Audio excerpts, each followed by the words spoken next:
Dalam sistem tata surya, Bumi merupakan planet ketiga, dan Bumi tersusun dari beberapa lapisan. Dilansir dari Badan Meteorologi, Klimatologi, dan Geofisika, lapisan Bumi berurutan dari yang paling luar hingga paling dalam terdiri dari kerak bumi, mantel, dan inti bumi.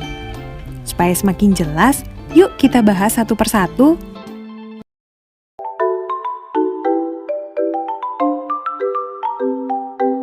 Bumi merupakan salah satu planet dari tata surya yang berada dalam bagian galaksi Bima Sakti. Susunan kimia Bumi merupakan planet ketiga dari susunan tata surya. Bumi sendiri memiliki diameter 7.926 mil. Bumi memiliki 4 lapisan penyusun bumi, diantaranya pertama, kerak bumi, kedua, mantel bumi, ketiga, inti luar bumi, dan keempat, inti dalam bumi.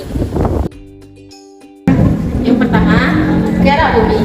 Kerak bumi ini adalah lapisan yang paling luar dan paling tipis. Kerak bumi itu terbagi menjadi dua. Yang pertama yaitu ada kerak bumi samudra yang tebalnya sekitar 5-10 km yang tersusun atas dari batuan gelap atau disebut dengan basalt.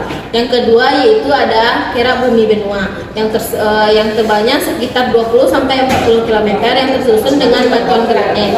Di bawah rangkaian pegunungan, kerak bumi mencapai tebalnya sekitar 70 km. Selanjutnya, fungsi dari kerak bumi, yang mana fungsi kerak bumi ini sebagai tempat makhluk hidup untuk melakukan aktivitas serta kehidupannya. Unsur-unsur kimia utama pembentuk kerak bumi adalah 1. Oksigen, yang mana bernilai sebanyak 46,6%. Yang kedua yaitu silikon, bernilai sebanyak 27,7%. 3. Aluminium, bernilai sebanyak 8,1%. Keempat yaitu besi, bernilai sebanyak 5%.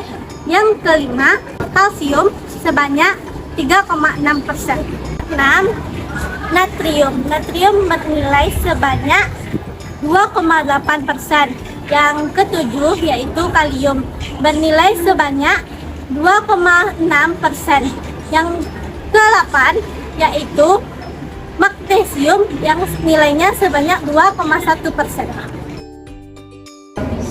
Bagian yang kedua yaitu ada mantel bumi. Mantel bumi terletak di bawah kerak bumi. Kemudian ketebalan dari mantel bumi ini adalah 2.900 km dan volumenya sebesar 80% dari volume bumi.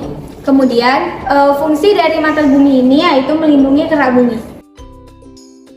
Yang ketiga itu adalah inti bumi. Inti bumi adalah lapisan bumi yang paling dalam, sedangkan inti adalah bola dengan jari-jari 3.470 km dan tersusun sebagian dengan besi dan nikel. Inti bumi terbagi dua, yang pertama itu adalah inti luar bumi dan inti dalam bumi. Yang pertama itu adalah inti luar bumi. Inti luar bumi material kaya besi cair yang karena temperaturnya lebih tinggi. Dan yang kedua adalah inti dalam bumi, yang mana material kaya besi padat karena temperatur lebih rendah. Kandungan inti dalam bumi tersusun dari besi, nikel, sulfur, oksigen, silikon, dan potasium. Suhu di inti bagian dalam bumi ini berkisar 4.300 hingga 5.400 derajat Celcius. Suhunya hampir sepanas suhu permukaan matahari loh. Wow, panas sekali ya.